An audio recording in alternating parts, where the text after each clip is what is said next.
I want their leader brought here. I want him brought to me. I want the revolution crushed.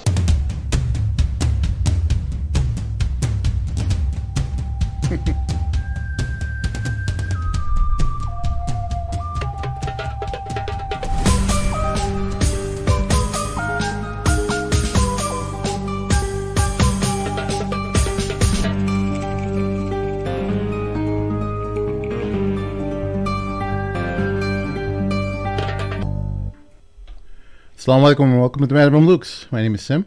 Along with me is my co-host Sheikh Amer. Assalamu alaikum wa rahmatullah. And the one and only Mort. Hi. Welcome everyone. Assalamu alaikum. Folks, make sure you click on the old like button. Subscribe if you haven't done so already. And if you would be so kind And inclined. help us out on patreon.com/the Mamluks. Brothers and sisters, ahlan wa sahlan, assalamu alaikum. How's everything? Alhamdulillah. It's going good. What's on your mind?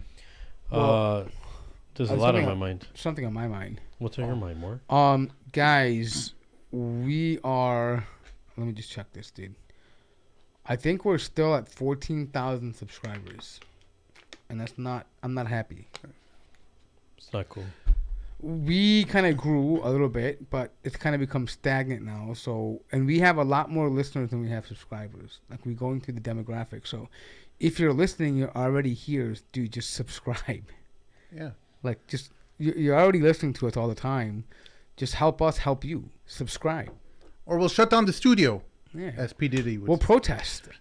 No, it's a Chappelle skit Yeah. where he would act like P. Diddy in making the band and Yeah, say, yeah. I'm shutting down the studio, and he'd be walking.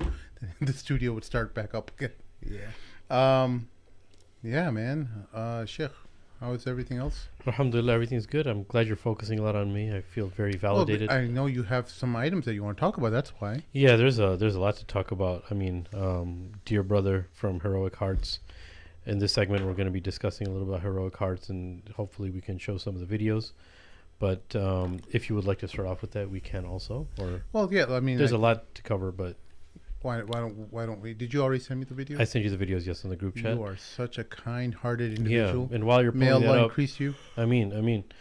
So Heroic Hearts Medical in Jabalia camp in northern Gaza, their healthcare facility that they had spent blood, sweat, and tears building, after they had built it, it was bombed by the Zion-Nazi entity. And there was extensive repair, renovation that they had to do already. But as the brother who represents this project told me, tragically, the facility faced complete destruction before it could even open its doors to the community, despite the meticulous efforts and resources invested in the renovation process. Unforeseen circumstances led to the devastation of this Heroic Hearts Medical Center. So in response to the dire challenges facing Gaza healthcare system, where over 80% of healthcare centers and hospitals are no longer operational, Heroic Hearts has taken action. They have initiated the construction of several immediate care fields. So that's what they're focusing now. Instead of focusing on areas and building something where just hospitals, something that can be a little mobile also. So one of the clinics established in Dir al-Balah began operations earlier this month, meaning in May.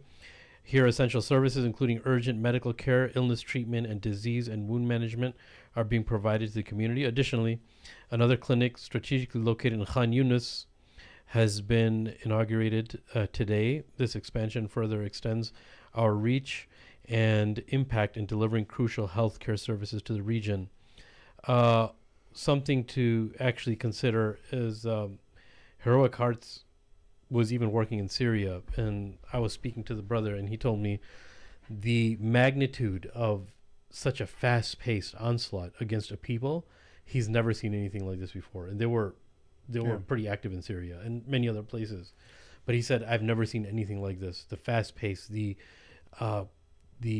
complete destruction, and the plotting and the plot twists that have to do with, the Israeli forces and the IDF. He said it's unfathomable how they function and how much destruction they cause to innocent people. So when this building that they had, the original hospital that was bombed. We're going to show the video soon, inshallah.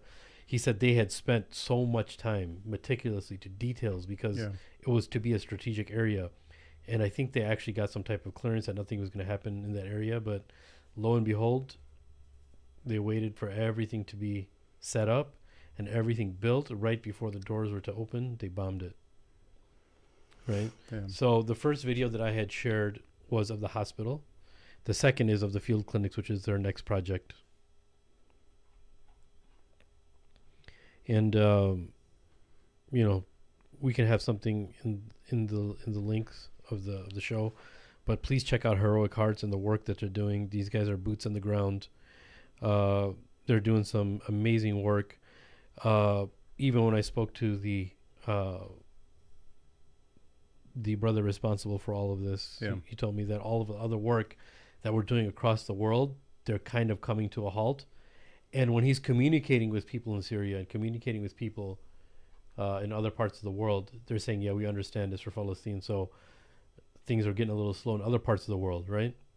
Because their other work has to kind of be at a halt. So even the international Muslim community that needs this help understands this for the sake of Palestine, which is why it's slowing down. Sorry, Sheikh. I couldn't find the video. I sent it to the team chat, TMM team chat. This is the third time I'm sending it. Oh, dang.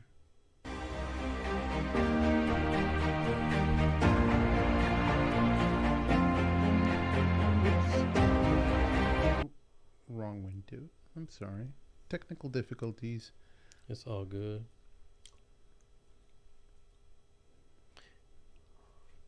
Here we go.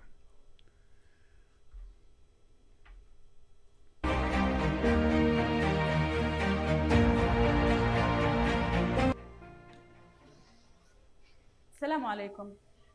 Continue the arrangement of the opening of the Toba Medical Center. Heroic Hearts team arrived today, 30 of April, to the north of Gaza to supervise the rebuilding of this center. And we today will supervise the painting and other arrangements. Assalamu alaikum. I am Dr. Azzuddin Lulu, Heroic Hearts member. The presence of an electricity source is crucial for everything right now. But unfortunately, we have a very important power crisis in Gaza, especially at the north of Gaza.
All right, so that's the hospital that was bombed. That was the first. So right when the doors were about to open, they spent all that time. They promoted it. They did everything. And hchearts.org. Those of you who are listening on the audio platform, go to hchearts.org to help out Heroic Hearts. They are personally vetted by myself, Sheikh Amer. 100% of your donations go to them. Go to the projects that they're doing. These brothers don't have any operational costs that they use your donations towards. This is all going towards your everything you spend goes directly into the aid. Yep.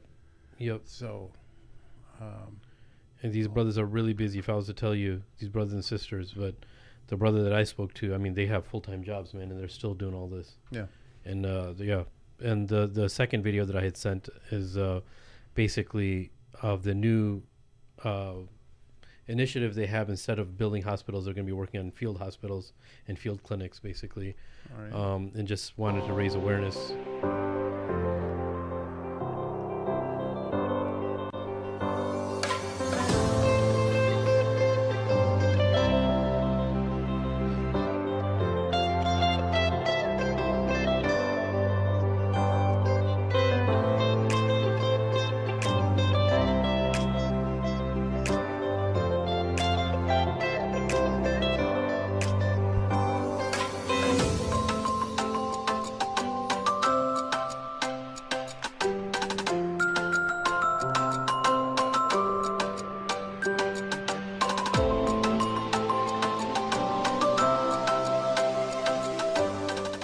Assalamu alaikum. I'm Dr. Asil, the doctor in charge at Herwick Heart's Immediate Care Field Clinic here in Deir el-Balah.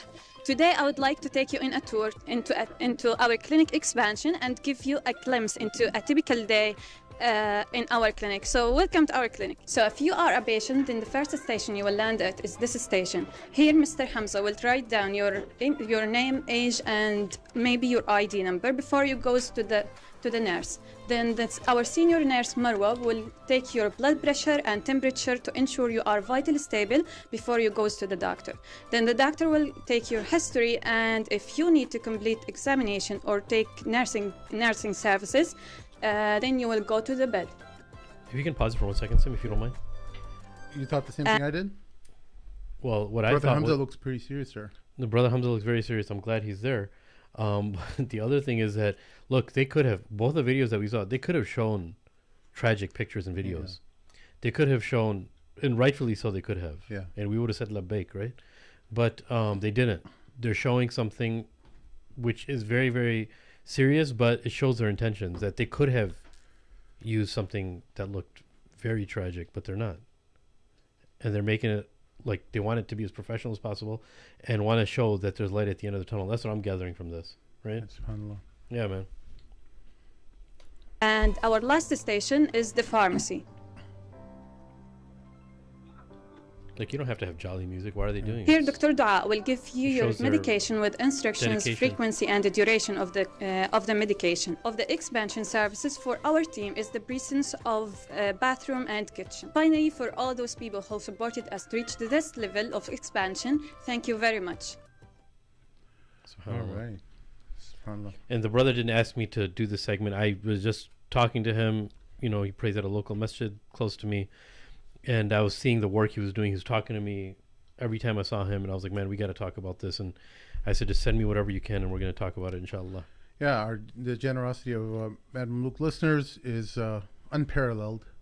They always go above and beyond in supporting anything that we are supporting or trying to bring people to Yes, sir. support. So, Jazakallah khair for anyone who donates. Please do. And if not, just raise awareness and share, you know, as much as you can. Because The they're reason boots on why the I ground. like Heroic Hearts is because a lot of people, they talk about wanting to make changes, and they talk about wanting to make a difference, and then they go and they work with an organization they know who has a lot of overhead cost and wastages, but these brothers decided to do exactly that. Just 100% effort on the ground, cash to hand, people who know, like, real grassroots efforts without all the red tape. Yep. And essentially that's what people, they ultimately want to do, right? They want to be able to do that themselves, but for whatever reasons they can't. But here's a group that's doing exactly what you would be doing if you were on the ground. Yeah. Right? And there's no difference. Like, basically, if you wanted to give money, you wouldn't go to an organization and take 20% for yourself and then say, oh, we got to give this. No, you would just give the money, right? Just like you're giving sadaqah, you give all of it. And you give your zakah, you give all of it, right? And this is how it is. So this is why I like the group. We know them. We know them. It's 100% non-profit. They give everything that you give. And so that's very rare for those of you that do donate, and especially with all these reports coming about organizations that are nonprofits and how much overhead they have. it's very rare to find one that actually does honor that commitment. So Yeah, and just before the episode, I was talking to a brother from Heroic Hearts. They're gonna try to get one of the doctors that works in Gaza on a show with us. Inshallah, he's gonna be working on that. But meanwhile, keep them in your du'as, and that's one organization. Obviously, there's many, but what's local to us is something that we're utilizing and looking for help. Looking to help for, inshallah. All right. I don't know if you brothers heard, but the ICC has ruled against Netanyahu and has issued arrest warrants for Israel's Netanyahu and Yahya Sinwar of Hamas. I guess they're trying to Sinjar. Yahya Sinjar. I thought the J is silent, or the Jim. I thought it was Sinwar. Sinjar, I don't know. Sinjar, maybe. I just forgot the name. So why? A lot of people may think, why are they after him? Why does ICC have warrants out for him? For Yahya? Yeah, for Yahya. I mean, we're on the first name basis. Yeah, okay. Sorry. What about Abu Ubaidah? First name basis or no? Oh yeah, of course. Oh, okay. Abu. Well, what's up with that? Well, what's up with what? Why is the arrest Why do warrant you out think for it is? Yahya Why do you think they're doing that? Sinwar? Why do you think they're doing that? I don't know. I'm just asking. You why. really don't know why they're doing that? No, I do. I want okay. to hear a nice. I'm just wondering. I just want to make sure. No. Yeah, no. He's doing for the listeners. Yeah. I just wanted to make sure. We're podcast hosts. That looked kind of like a strange question. The way you asked it. Usually, I can say it. I'm not good at articulating No. It's not that. But usually, analyst I can tell when you're doing it to ask, like to get it to kind of formulate for have him explain. But this one genuinely sounded. I've become a good actor. Yeah, really good acting. Like I'm like, oh crap, he really doesn't know. See how it works. But anyways, so go ahead. Naturally, we know that the Israelis have a very large media campaign, a campaign that's trying to control the narrative about the October 7th attacks, and they're trying to. The ICC is effectively trying to be even-handed, right? Now, Yahya Sinjar, whatever, he's not gonna be under arrest. He's just. More than likely, he's more worried about the Israelis, and protecting himself from the Israeli onslaught. Right? It's more telling for people in Netanyahu's government who are traveling, going on vacations. They're subject to ICC rulings. If they're going to be going overseas and stuff, this is going to affect their lives. That's why they're worried about it. To countries that abide by it, like the U.S. is not a. They don't agree to the ICC. They have no affiliation. But European countries certainly do. Majority of them do. Yep. So what that means is, let's say, I don't know, Netanyahu's visiting, Switzerland, and he wants to get Starbucks coffee, and they see him there. They can storm into Starbucks and put handcuffs on him, right? Will that happen? I don't know. I think it's more symbolic than anything. And am I mad at them for putting it on Sinwar? No, because if that's their standard of justice, what they look at and they're saying, hey, listen, people died and we need to hold people accountable. Innocent people died. Well, that's fine. At least they're applying it to both, right? I can live with that, right? And say, okay, fine. I don't agree with it. I believe unoccupied people have the right to defend themselves. But in principle, in theory, you can say, well, if we're getting Netanyahu for war crimes and hurting people, innocent people, well, Hamas has also done that too, right? In our opinion. So from that perspective, I see it. But I think this is more symbolic than anything. The ICC doesn't really carry too much weight, and even if they do, Big Brother's going to override anything. Well, that's not that. I mean, I think I definitely think that it's still at the discretion of those host countries to honor that and do it. And I don't think yet a lot of countries are willing to arrest. I think people need to understand what the difference is between the ICC and the ICJ, the International Court of Justice.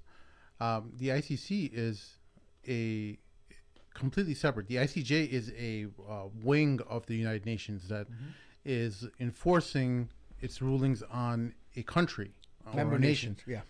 Right?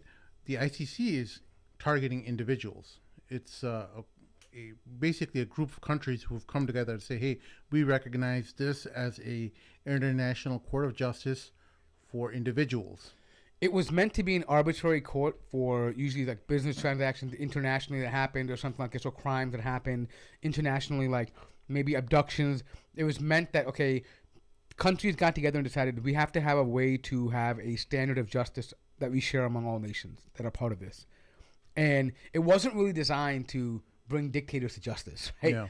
It was designed for more of like civil cases, right? However, they brought this in terms of that, and they're fully within their right to do so. But I think the reason why Sim is highlighting that is because it's nowhere near the reflection of the United Nations. Because the United Nations includes America, right? So if it was like America is technically on paper bound to the ICJ, but not to the ICC. Yeah.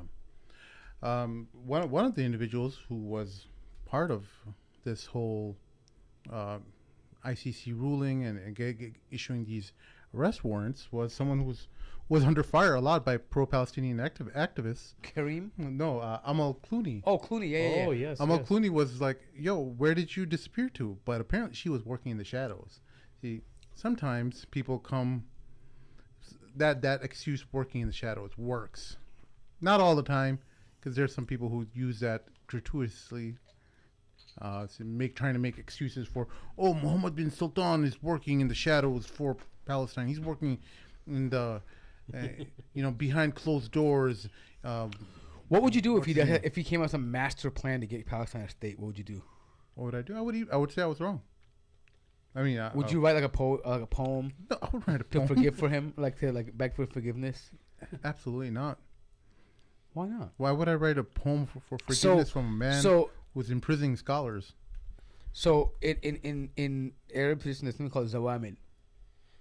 How do I explain that to him? Like, so what that means is basically it's just like when you wrong somebody, you come with your tribe and you like hymn this poem to them. Tell us about it, Sheikh. Why are you laughing? I couldn't imagine him doing that. Who's he going to go with? Who's he going to go with? He would take Zechariah with him and Noah, baby Noah, and hold them. And you have to say stuff like, you are honorable, we are humble in front of you, you are right, we were wrong, you are the strength of us. Like, I mean, stuff like it's this. It's a re-strengthening of ties and pledge, that's all Basically, they used to use it between tribes to settle things like accidental killings and like things like that. They would say, okay. Mending this. Yeah, mending, like they would praise one another to There's solve only the one problem. reason for a man to write a poem, and it's to woo a woman. To woo a woman, yeah, Sheikh. Have you ever wooed a woman with a poem? No, I haven't. I think poems are pretty gay, to be honest. Like, that kind of poems are pretty gay. Like, you are the light of my heart. My eyes travel across the seas and sees distant lands. Like, what are you talking about, bro? Like, you're just trying to get laid, bro. Like, what are you talking about? You are one. I don't know why we're friends, because sometimes we're just so polar opposites. That's what but then good, sometimes bro. that is true. I mean, I could see Sim like sitting back and like with his cabbie, with a scarf on in the cafe, with the winter with the latte, and just sitting back with his legs crossed and opening a book. Logs burning. Edgar Allan Poe and like Robert Frost, and he's sitting there just underlining and highlighting. All, you have to have a dimly lit room, okay? Oh, with okay, one the candle, ambiance. I'm sorry. One or two candles max, okay? And then you got to kind of get in the mood. Why are you laughing, shit? You have never written a poem? This is a beautiful tangent, bro. This is really nice. Sheikh, I heard you like poems. No, I think everybody likes reading poems. Can I rephrase that statement for a second? I don't like English poems. Yeah. I think Arabic poems are much different. Yeah. Al-Mutanabbi is a really good poet. Yes. Do you know him? Who? Al-Mutanabbi. Oh, Mutanabbi. Yeah. Not Mutanabbi. Okay, no, because can we get back on track, bro? What I'm saying though is that hold on. I think so. Let me rephrase that. Liking poetry is not a bad thing. I think it's a great thing. But I think English poems are just, yeah. Like, I get it. There's stanzas. See, I think my problem with English poems is I don't feel like there's a lot of wordplay with the poems, right? And I'm sure there are, but it doesn't carry that. I think Persian poetry is great. Urdu poetry is great, like Mushair and stuff like this. Arabic, like these are great poems. I mean, they come out right. Yeah. But no, there's no ha at the end of Mutanabbi. Mutanabbi. No, it's not. It's Mutanabbi. Mutanabbi. It's a ya at the end. No, Mutanabbi. I knew this was gonna happen. It's a ya at the end, yeah, Sheikh. No, it's a ya. Silent ya. Can you tell me the silent ya? I know the silent ya and the dotted ya. It's not ye. Okay. Anyways, Well, guys. Sheikh, settle the dispute. No, I'm not settling any dispute. We can't move Yeah, on. we have to We settle want this. as major I'm tangent let's right settle now. it. I'm talking about whether I like English poetry or not. Do you like Mutanabi? Mutanabi is one of the gold standards of. See, he said Arabic Mutanabi language. too. It's okay, bro. It's okay. We don't want to embarrass our brother in front of everybody. No, embarrass me because I said Mutanabbi. So here is it. No, look at Which I just did. Kibbe. Which I just did. Mutakibbe. What the heck is that, bro? It's not Hussein al-Mutanabbi al-Kindi. Yeah. So, anyways, bros. Yeah, there So you go. check You're this right, out. Sim. So, how did we get here anyway, bro? We were talking about love and- poems. Have you Why ever are we written talking one? about love poems? I don't know. Because we're talking about, I was talking about Zawamil. Yeah, like yeah. if you would Sim actually make because of Zawamil, MBS. yeah, for Mohammed bin I Salman. think what Sim is saying that look, there's a lot of these guys have done way too No, much. I know. All you jokes know? aside, I think what he's saying is right, 100%. That Yeah. you can't just make the excuse blindly for everybody, Yeah. right? And in this particular case, I mean, how long are you making excuse for Mohammed bin Salman and the Saudis? And it's just more than just Mohammed bin Salman. It's the Saudis and the Arab world in general, the Arab leaders in general. The whole Like how long have world. you, for decades, I know one YouTuber who is. It's the whole world, bro. I'm sorry, what? One YouTuber, Shad Bolson. Oh yeah. No. What I'm saying though is Bolson. that, but what I'm saying though is that your point stands. That how long, like with Amal Clooney, like she's not really in a position of power, but like even then she pulled through within a few years, right? Like she was working. It wasn't like we spent decades finding a word Amal Clooney, right? So I think in that regards, he's right. And plus, I think they're in different classes, right? Like Amal might have to work behind doors, but you are a leader of a nation. You have full authority to speak, Especially and to when- make positions known. When Europeans are coming forward, like Ireland Yes. and Spain, Norway. Norway came out saying they support Palestinian statehood. How big is that? I mean, Spain. One could argue, oh, it's just a Spain is like the gutter of Europe, right? Like I mean, of Western Europe. No, seriously. Like economically wise, it's not that great.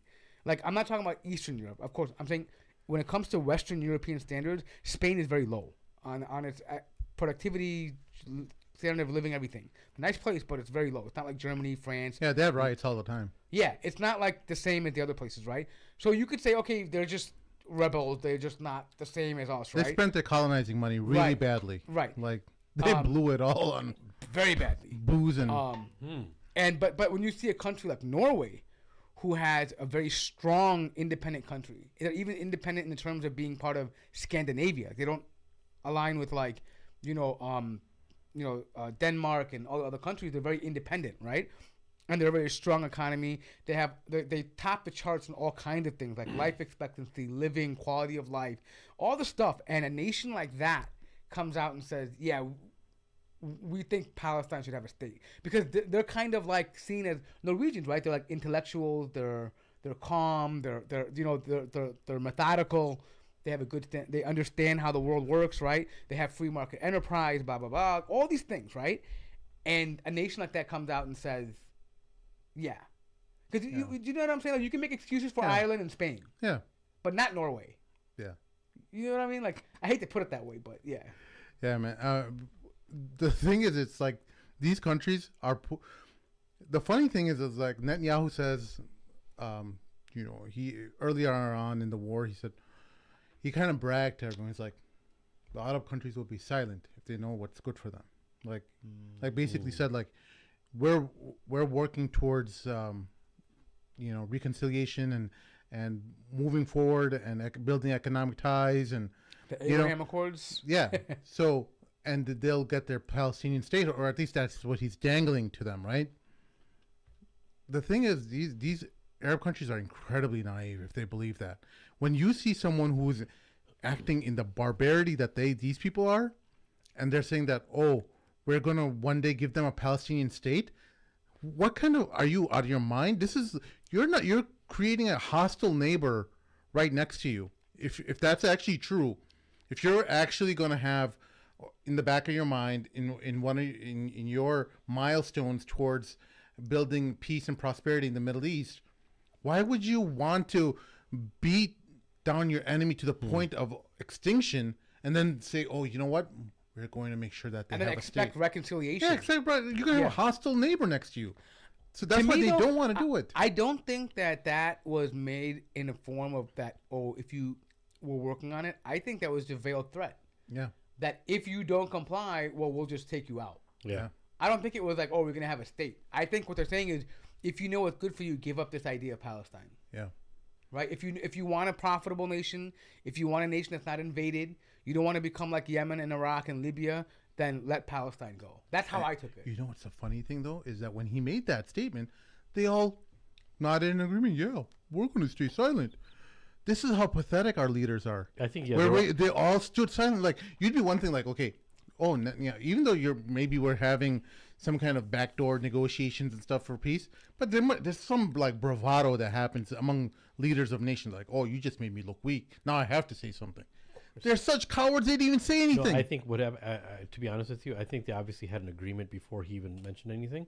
But the dilemma is, and those people who lived in the Middle East can attest to this, is for the past 40, 50 years, maybe even, the Palestinians have been looked at as a burden that nobody wants to carry, and they just bring the whole Middle East down over and over and over again all these years, where people are just like, man, let's just finish this off. It's going to be really gruesome, but we're going to have to get through this if we want to continue with our monetary prosperity in this world, because we've been getting third-class citizenship internationally, and Palestinians have been holding us back.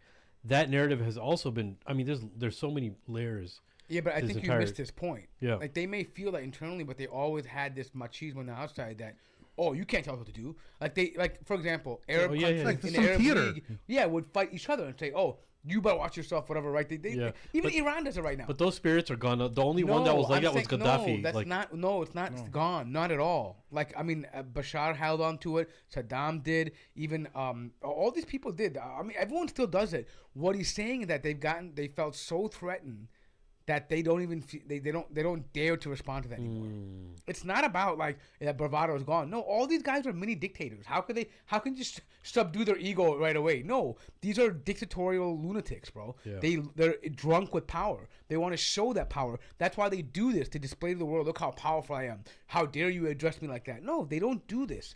Like, it's not their normal behavior to ignore that kind of veiled threat. I see what you're saying. But they've become so intimidated by the potential of being invaded and their economies being decimated that they know better than to even attempt to use bravado.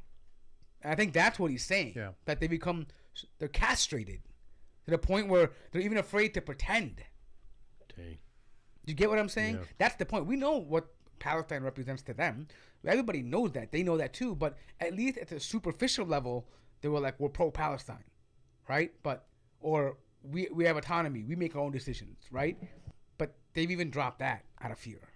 I think that was your point, right? Yeah. So I don't know if you saw on Joe Rogan's Hey, before podcast, we go there, though, hold on. Before we go there, Yeah. Because we're talking about this right now. Yeah. Correct me if I'm wrong, but didn't Egypt or sign up Side with South Africa to come back with another? Did they participate? Or? So they signed up for the prosecution in the International Court of Justice that they're going to co-sign along with South Africa. This is all, if anyone's following what's going on, when you see Germany making statements against Israel, this is all at the behest of America. Germany, for a fact, undisputable, it doesn't move an inch, especially when it comes to foreign policy, without the direction of the United States. They are nursing from America's breast when it comes to any kind of direction when it comes to foreign policy. What about Norway? Same thing? Yeah, Norway. These are all countries that America gives them instructions. This is how we're going to curtail the Russian influence in the eastern part of Europe, and this is how we're moving forward, and we're going to. But one could argue that, you know what though, Ireland has always been pro-Palestinian. Like, they've been even trying to move. No, Ireland, yeah, Ireland for sure. Ireland has always gone the other way, and for the United States, it's not even a significant thing, because it's only a tax haven for businesses, like, I mean, that corporations that open up there. But other than that, like Dublin, that's all it's really there for. Yeah, the Irish have always supported Palestine, and they've always had all kinds of videos and all kinds of demonstrations in support of Palestine. That was understood. But when you see Germany and Norway coming forward, and when you see, even though the Irish have this sentiment towards Palestine, they didn't come forward with this statement until now. You know, so it signals they still want to make sure that we're not upsetting the United States. We're not going too far. Right? You have to really understand how powerful the United States is because when a country goes off what they call off the reservation, I think that's considered a bit politically incorrect now, but it's considered like when they go off the reservation and make a statement on their own without the United States backing, then the consequences are left to that nation. And nobody wants to. When they go out of the haram. When they go out when you leave the mataf, yeah, and then you have to do. You're out of bounds. You're out of bounds. You can't have that on. You're out of bounds. Yeah. This is crazy. No, but wait. So Sim, let's say people will say that that America is the one turning up the heat to condemn Israel. Yeah. But then at the same time, I mean, would you say that they also influence the ICJ ruling? So I think they do. I think. But then they're going to tell you, well, then Blinken is saying that they're going to sanction the ICJ. There's this like, it's not easy to explain, but there is a public message where they are all going to give this strong support for Israel, and they're going to always, condemn Hamas and talk about anti-Semitism and the rise of anti-Semitism.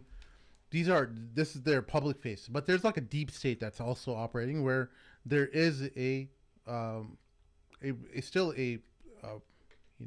want to look out for the best of the United States, right? A world of back channel communications and covert operations and messages and right, where you turn up the heat on in the back on your rooms. Opponents, right? In the back rooms where literally like where there's red phones that go off to certain like areas and literally I'm like they have areas where like I think even Putin had talked about that, how they installed like direct lines to Netanyahu so no one can intercede and track their, but they have a lot of these countries have, even like America to North Korea, best believe there's like direct communication lines that avoid everything, like from their intelligence, and they can say, hey, and warn them, hey, if you don't do this, we're gonna really take action this time, or we're gonna allow this, like that we're gonna let this statement be known tomorrow morning, right? Like I think they talk like that. Yeah, and there was look, they're increasingly getting isolated. The Israelis are being shown to the world, and the only one who was kind of covering for them is the United States, right?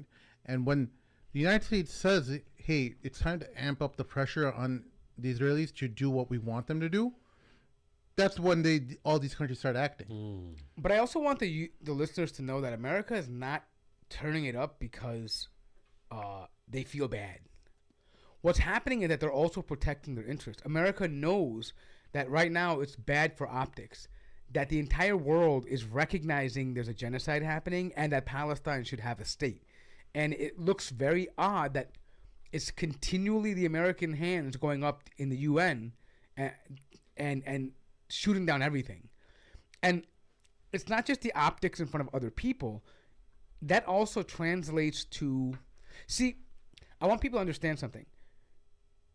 America has a mighty military, but you don't truly win wars by just bombing. Because right now, America doesn't engage in arm-to-arm struggle anymore. The days of hand-to-hand combat and on-the-ground invasions are gone.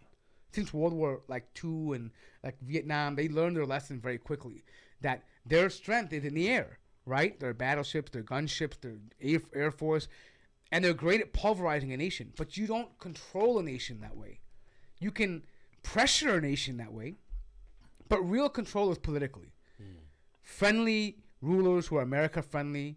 Changing the hearts and minds of people. Making them see America as partners. As making them sign on for freedom. And all this whatever key buzzwords they use, right? And the key to that is also influencing the population. Yeah. Right? Because if the population wants it, the leaders have to respond to that. But when the population sees America all over the world not supporting Palestine when every other nation is, it makes it harder for leaders of those nations to justify their allyship with America, and that threatens American hegemony in that region. So And these these rulers, these leaders of Arab countries, they look weak. Yeah. And when historically any Arab leader looks weak, there's blood in the water. Yeah.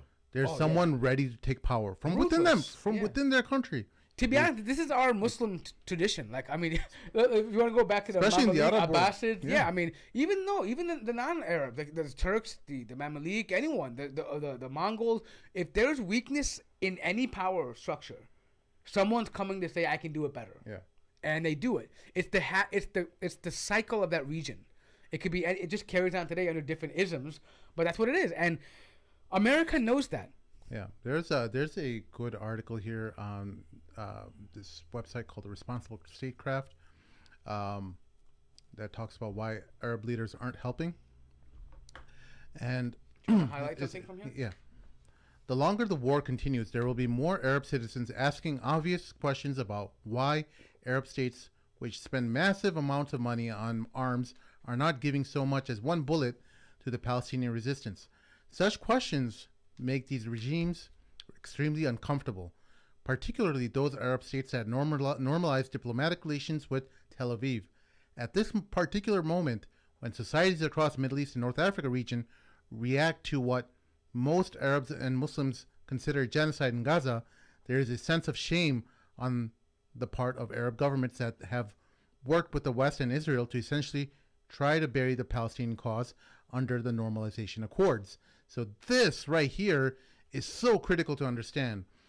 Why? Because you'll see on the most recent episode of Joe Rogan, where Dave Rubin is talking about having or why Hamas attacked Israel on October 7th.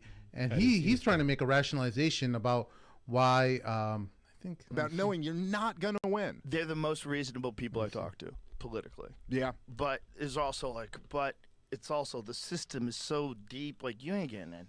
Well, actually, that's the wrong clip. But what Dave is trying to say is that Hamas is crazy for doing their October 7th. Dave Smith, sorry, I said Dave Rubin, didn't I?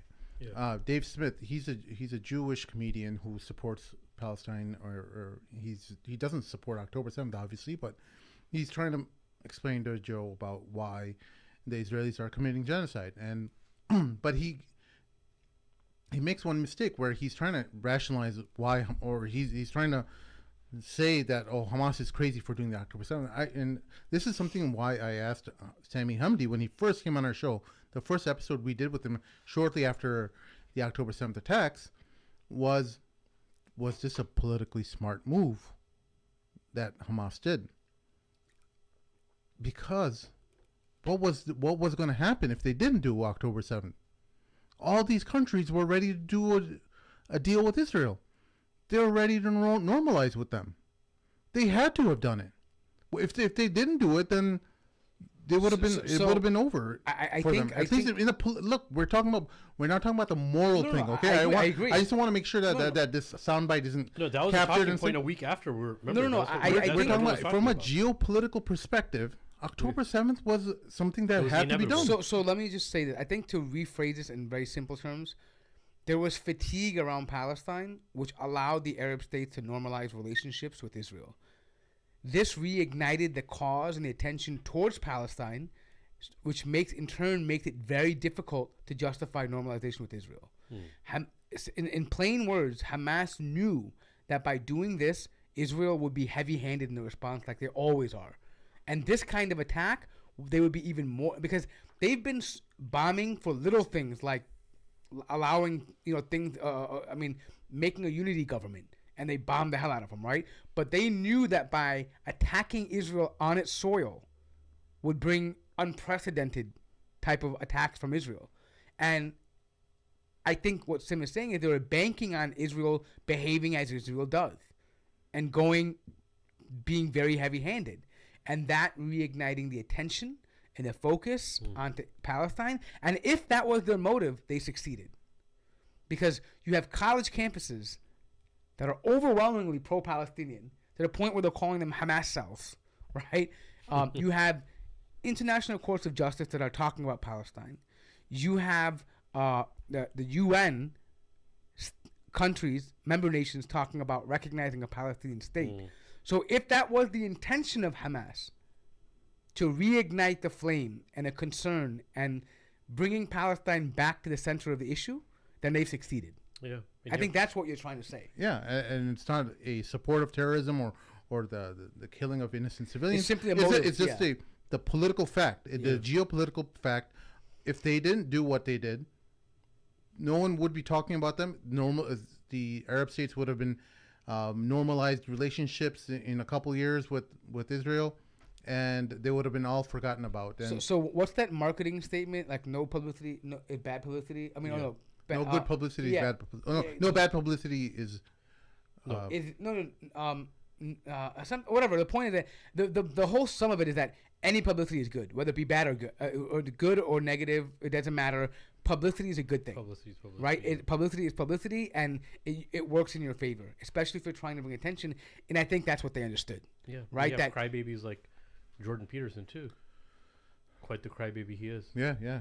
Jordan Peterson went on Twitter, or X now, and he is kind of jumping on board, trying to create, he's basically spouting the lines of what Ben Shapiro wants him to say. Yeah. Ben Shapiro is giving him millions of dollars. Yeah. This is, again, how people are bought and paid for in society. Yeah.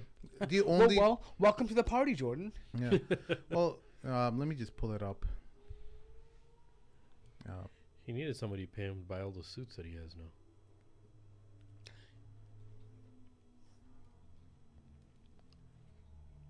And this, I mean, it's just so polarizing. It's this again.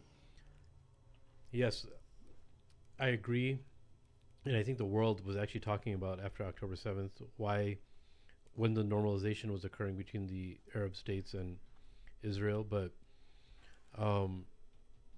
again, this whole conflict was it just shows everybody's side. Everybody's hand is shown. So while he's looking for there's another thing I wanted to highlight in the extra stress, and I think I mentioned this before that I think the last episode,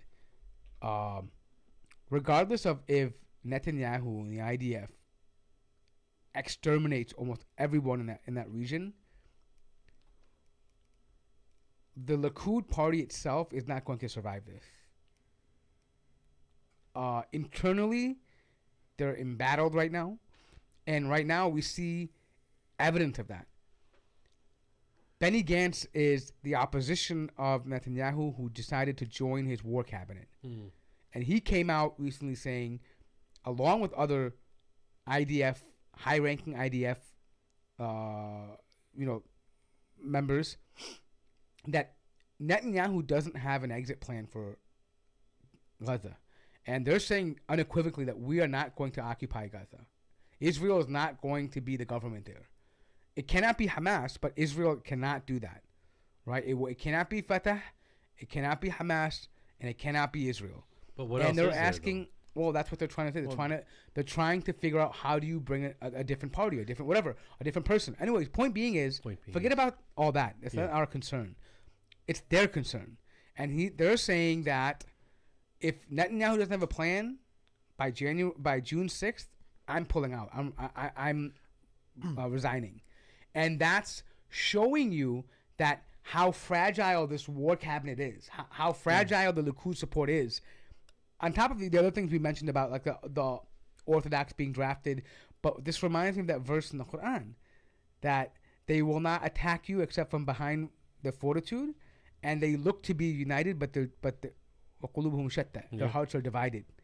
And this is exactly what's happening right now in live view, that they cannot decide what they should do, and this could potentially be the end of Netanyahu. If that cabinet breaks down, that means the IDF operation is in shambles. They don't know what to do. And an example of that is why do they bring that up? Because a month ago, 2 months ago, they were boasting about how they wiped out northern Gaza, right? Where are they fighting today? In Jabaliyah, right? That's northern Gaza. That was supposed to be emptied out of Hamas. They were going down to the south, Khan Yunis, and then Rafah, right? That was supposed to be the final last stand. How are they fighting in Jabaliyah? And what they're arguing is the IDF high ranking is that we don't have a plan. That's why. We don't have a plan. Now there's intense fighting. Now we have to re-enter Jabaliyah. We have to go backwards now. And that's why this whole conversation comes up. What is your plan, Netanyahu? Yeah. And they don't have one yet. And so he's right now walking a very thin line. All right, so here we go. Jordan Peterson says the pro-Hamas protesters a rundown. Pro-Hamas. So pro-Hamas, by the way, okay?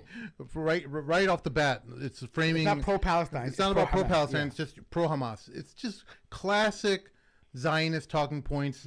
The way the Zionists want to frame anyone who's pro-Palestine is just pro-Hamas. That's how it's just automatically. That's the default.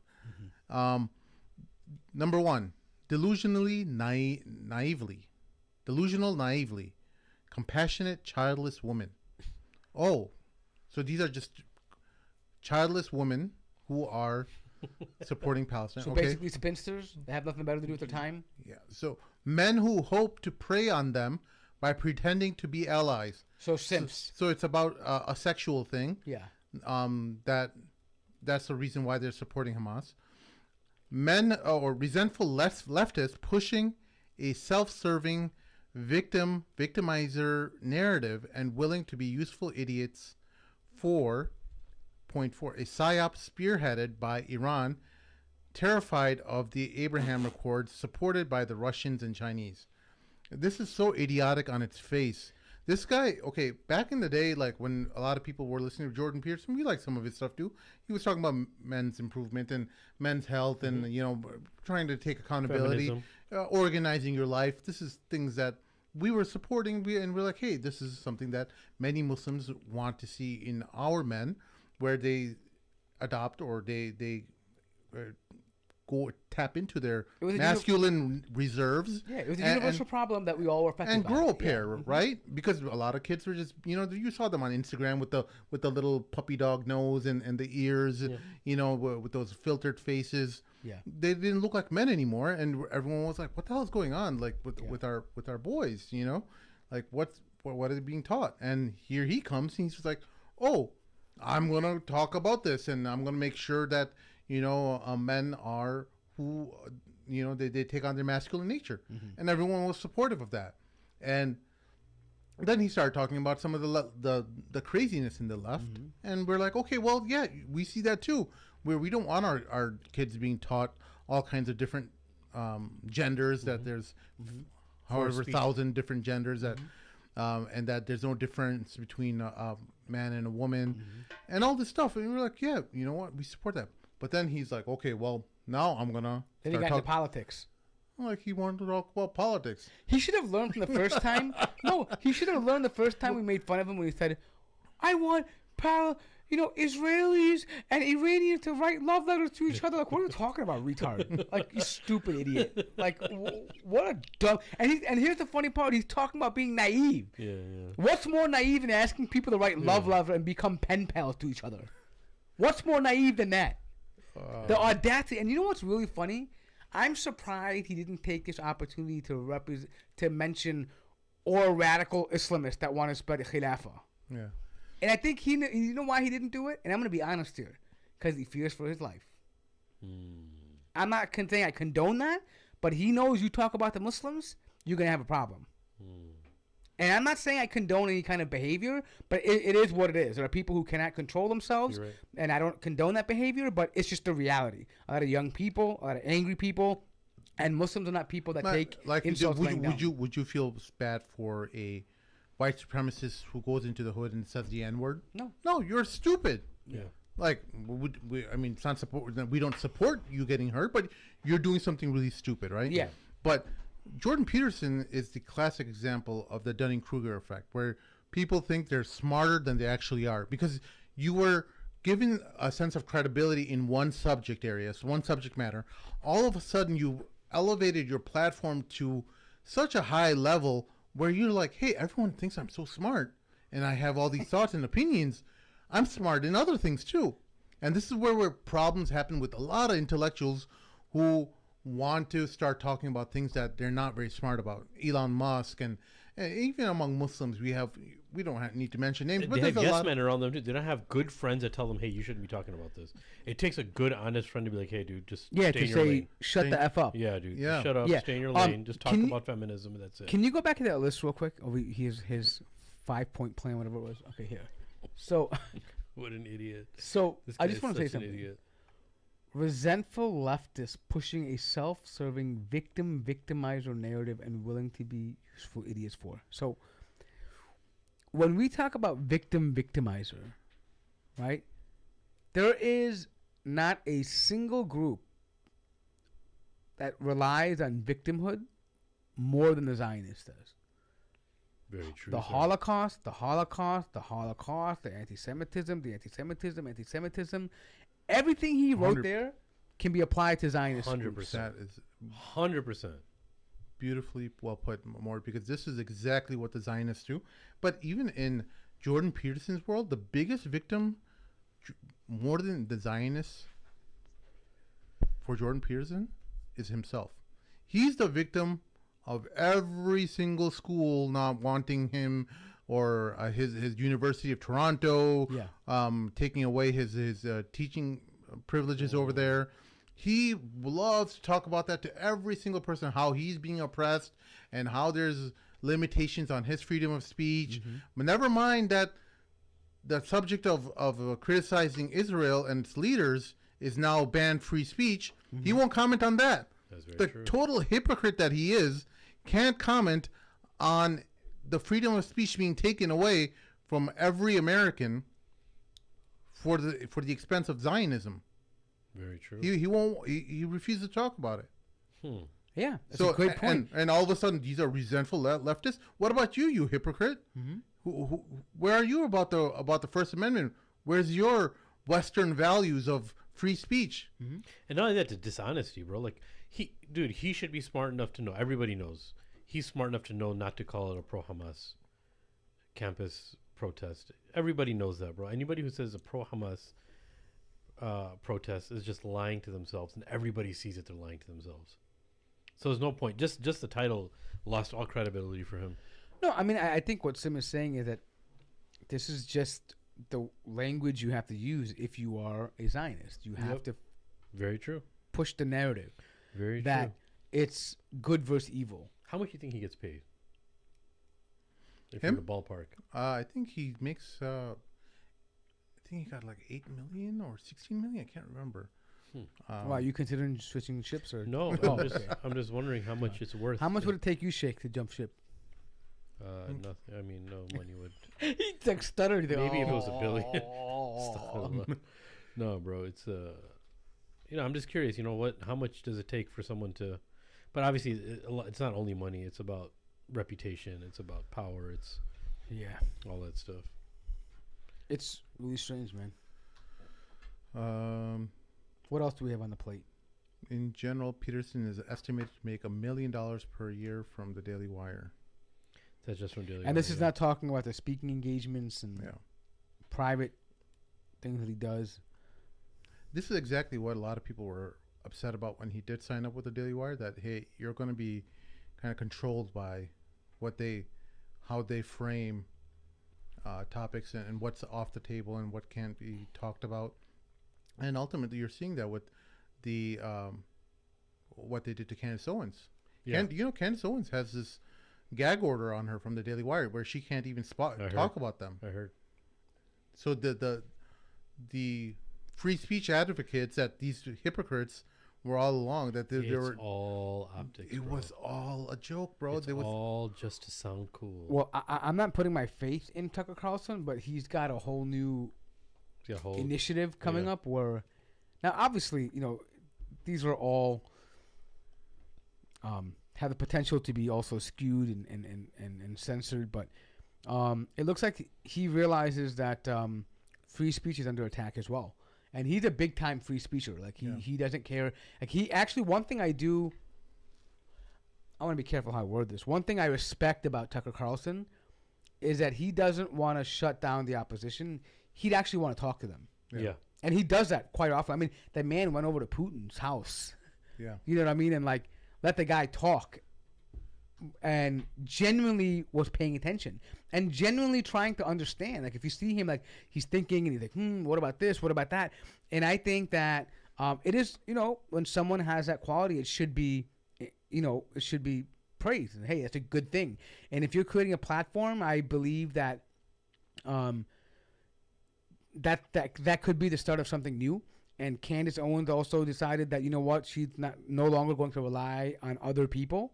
She's going to come up with her own platform. And I think the rise of these platforms is a clear indication that there's a breakaway from the normal, the narrative that we've seen. Right? What? Go ahead. Did you see the Tucker Carlson interview with that Navy SEAL guy? I don't think I did. His name is Eric Prince. No. Okay. But it's really fascinating just to get an idea of what the direction AI is going in. Here we go. What will drones be able to do, do you think, going in 10 years? What will that look like? You could load a face, and between network surveillance and the facial recognition on that drone, find one person and fly into that person's head that fast. Seriously? Yeah. So identity management, privacy will become even more essential. You think about how many cameras, how much data is being constantly collected everywhere, from street cameras, from door knock, from doorbell cameras, from facial recognition at the airport. Privacy is really under attack. Well, yeah, well, I've noticed. And now TSA has decided to take your photograph every time you walk through. I went through yesterday, and they had a, stare into the screen and will assess your face. I said to the guy, is this mandatory? And he said, no, it's not. And I said, fuck that. I'm not doing that. He goes, cool video. Like, okay. I mean, but like, what is that? Why are they doing that? Data aggregation. Yeah. Because they can. Yeah. So it's not a good sign when your own government is gathering data on you, is it? Like, why would they possibly need that? Why would think they about want what chipped our founding fathers off? Right. Paying some taxes on tea and Yeah. land taxes, and I mean, I guess our idea of what we will resist over in terms of liberty and government intrusion has been very steadily eroding, and now it's, I would say, increasingly a steep curve of descent. Yeah, and it does seem like the purpose of politicizing the military and making it left-wing, anti-white, pro-trans, all this stuff, which I think the right just sort of says, well, that's going to be a less effective military. It's bad. They make fun of it. But that seems way darker to me. I mean, it does seem like it's being weaponized against dissent in the United States. All right. Yeah, so first off, though, I think that is exactly how TJ Dillashaw is going to look like when he gets older. He looks just like TJ Dillashaw. But what I find funny is that, do you remember when all these conservatives were crying about China using facial recognition for credit scores and credit monitoring and whatever, something like what I mean, like people score, whatever they're going to do, right? Their social credit score, right? And they were blowing up. Oh, China, communist, China, evil. Look at them. Look how horrible China is. And lo and behold, they're embracing the same thing in America. And I was thinking, like, all the stuff they've condemned these other nations about.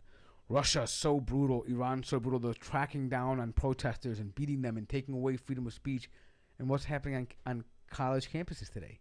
They're literally willing to have police officers not just beat up Muslims, beat up their own white children for a foreign nation.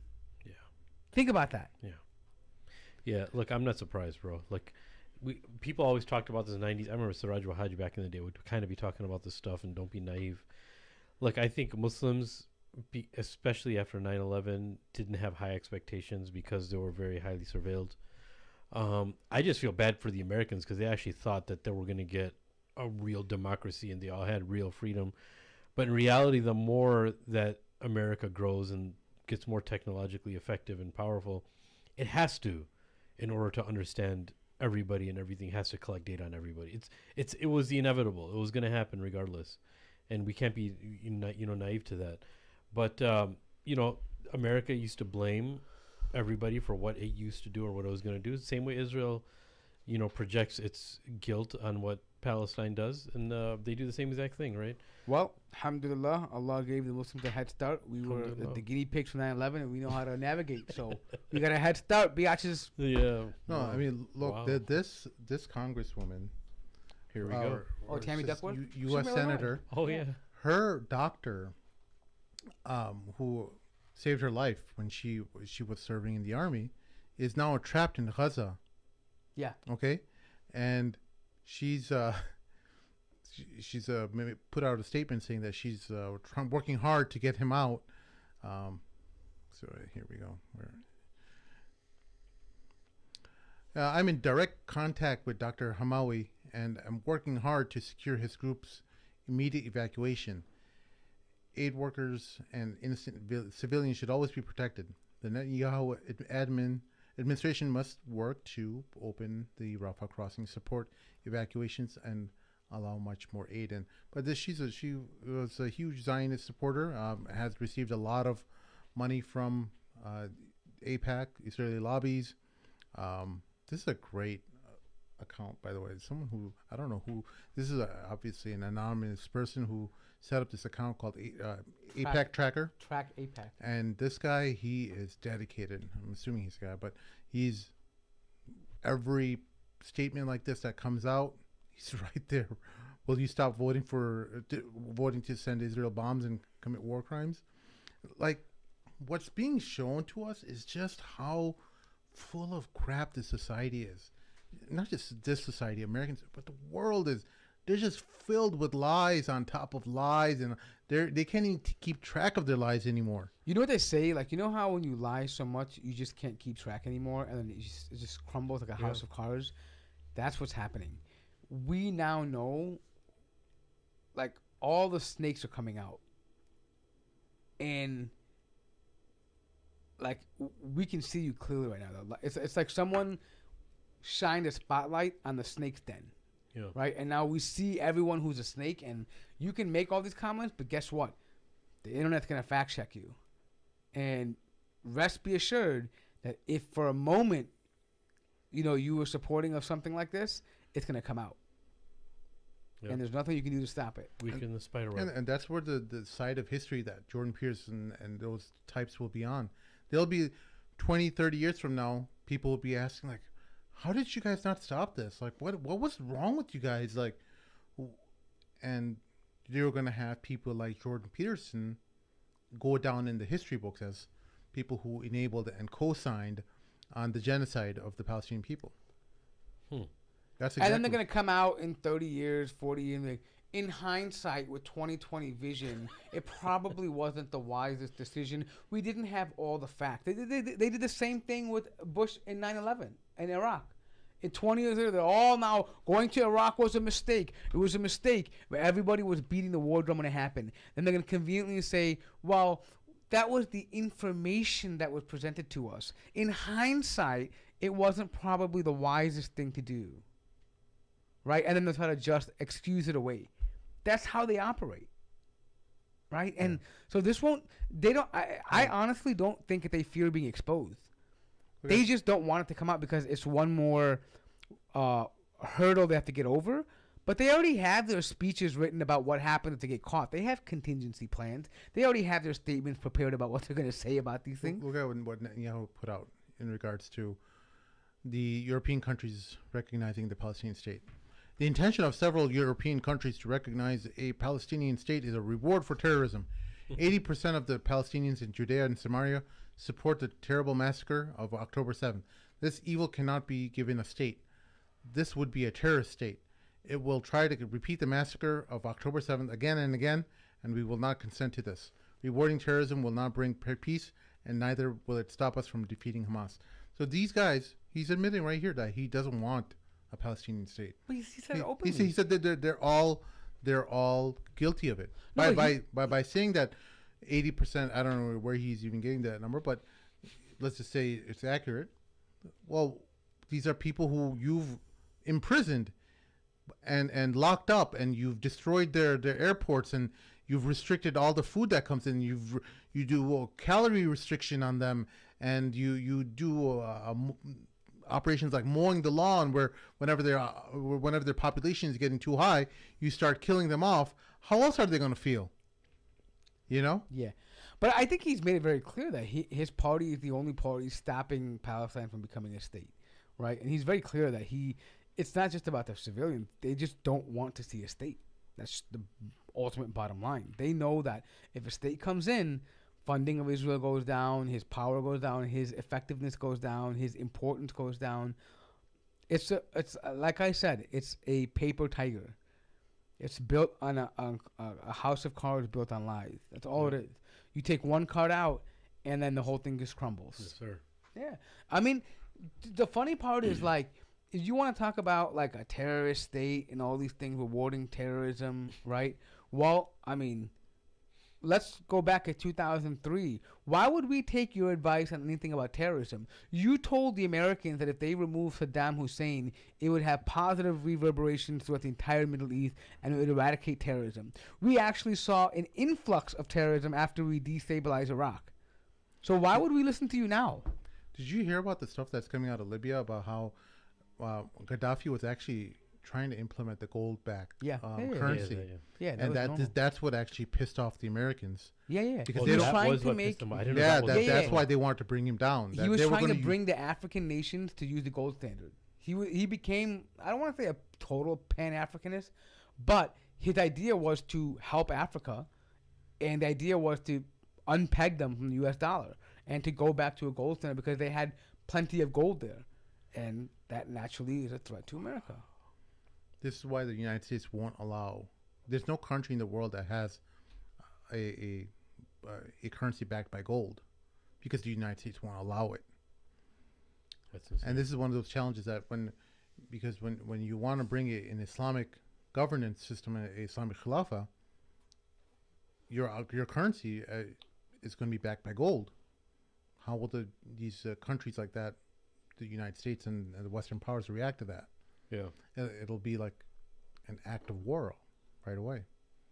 That's so crazy. I didn't know that was the reason why they went after Gaddafi. It's one of them, but yeah. That's insane. Yeah, a lot of plans. I'm trying to find that article. But at the end, man, Allah always speaks the truth.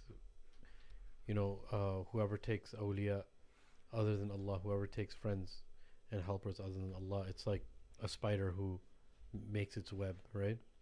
And the weakest of homes and dwellings is that of a spider, and we're seeing that. You said it perfectly. You take out one card and it collapses. It's all about how you build a facade and how you build a lie for people to believe it, so you instill fear in them. And there's obviously some material that backs all that up. And it always just reminds me of even like Anderson Silva or like Conor McGregor. They were really good at playing this game of instilling this fear. I mean, that was always in combat sports, but instilling this fear in people before you enter the ring or the cage, so you already have them defeated, right? Yeah. It's this aura and this persona of it's a mental speech. game. Yeah, that makes you look like you're something that you're not. This is the article that talks about a leaked email by Hillary Clinton reveals NATO's aim to destroy Libya. Said it was to prevent Gaddafi from unifying Africa. Wow. So as Gaddafi said, this is our continent, our banks, our currency. We are striving for independence. Citing the Sunday Times. Yeah, I remember. Do you remember those from the 90s, like the early 2000s? But you also learn how the Americans react while the Arab Spring is happening. Like, we see opportunity here. Yep. We see an opportunity to take out someone we don't want. Mm-hmm. And they saw, not that we support Gaddafi, because he's not all. No, he had his own issues, of course. Yeah, of course. But we're trying to understand about how the United States looks at a chaotic situation and found opportunity in there, right? They saw something that we all thought was going to hurt American interests, but then they found a way to circumvent that, and they made it to something an advantage, made an advantage out of it. And now many of their NATO allies, like even Turkey, is their main supporter of the current Libyan government. And selling them all kinds of arms and stuff and making all kinds of different trade agreements with the current Libyan leadership. Should we mention Ibrahim Raisi? Oh, Ibrahim Raisi. Well, Wart's got a lot to say about that. The Iranian people are stuck in between a rock and a hard place. Well, no, not really. I mean, look. Here's the thing. People are saying all kinds of things. It was Israeli. It was an inside job. It was this, and I don't know. But what I can tell you is this, though, is that they're likely they're going to have elections in 50 days. Okay, the vice president takes office right now. And then 50 days from there, they have to have an election according to their constitution. What appears to be the forerunner, or who appears to be the forerunner, is a guy named Mujtaba Khamenei. Yeah, but he's the son of Ayatollah Khamenei. Oh, the Ayatollah Khamenei. Yeah, the Ayatollah. So chances are, and we know that Khamenei is a little more hardline. Like Raisi was more of a pragmatist, right? Like compared to the other ones. And so this may push Iran to be even more hardline. It may undo some of the things that, how Saudi and Iran were able to reopen their embassies and stuff like that, right? It may undo that. I don't know. But it's a father and son duo kind of thing, right? So you never know. And anyone who knows anything about Iran knows that the office, of the presidency and vice presidency, yeah, they have some power, but they're dwarfed by the office of Ayatollah Khamenei. Yeah. That's the supreme power, right? Yeah, and they get to decide whether someone is going to be a president or not or whatever. The president just works under the framework that he gives them. Because that's the idea of wilayat al-faqih, right? They have to be under the wilayah of the faqih. But now to have a president that is more than likely going to be completely ideologically aligned with the Ayatollah, being his son from the same marja, right? You can imagine how is that going to change Iran? I don't know. What are you thinking though? Because you follow Iran pretty closely, I don't or you follow know that decently, closely. decently about politics about Iran. But I don't know. and the Shiites, I really don't know. It may make it more radical, maybe more embolden them even further. That they have his father-son combo, and he may be even grooming his son to be the next Ayatollah. He may graduate from being president to that becoming the Ayatollah. Khamenei is not young. He's an old dude. And there's rumors that he has health problems already. Apparently his right hand doesn't work, and so this may be a total grooming of how they groomed MBS to be like the crown prince and the king. This may be a repeat of that situation for Iran. It may be an inside job of what happened, right? To get his son to be in power. I don't know. Yeah, so there's reports out of Iran saying that Ibrahim Raisi was... what happened to that? Let me fix that.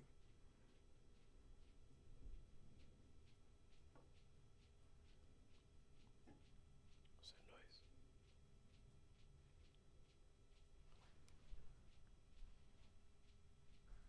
All right. Ibrahim Raisi was reportedly stripped of his potential successor status to Iran's supreme leader months before his sudden death in a helicopter crash on Sunday. According to reports, why is this being off center? Sorry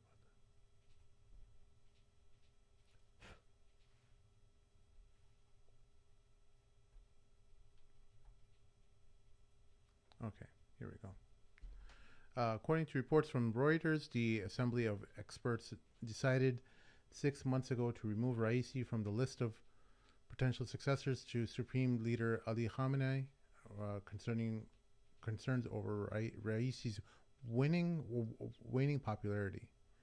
Oh, because of all the stuff that's happened, of the hijab stuff that happened in Iran. So he was losing support among the people. So I think it kind of works in the Ayatollah's favor, right? So that's what I'm saying. Whether or not it was, there was some. I don't think there was anything suspicious behind his death in terms of the helicopter crash. There's always that possibility, but reports that there was a lot of bad weather It was, but I saw the crash, and it's weird because, like, the tail end of it was completely intact, and like the middle portion of it was like charred and shredded. It looks like a projectile hit it. Like, it really does. Like, it looks like something. It could be like a low-level drone or something. Like, you can't even track, right? Like, it could be. But you never know. We're never gonna know. Iran's not gonna, even if it happened, something like that. Even if they find out some other country did it, that country A is not gonna admit it, and Iran's not gonna admit it. Yeah, because especially if the Israelis are behind it. You think Iran wants to take action against Iran's trying to avoid war with Israelis head on. Their strategy is a long game. They're saying that, hey, you know what, we're going to attack Israel through other means and do it in the background by supporting Hamas, etc., or Hezbollah.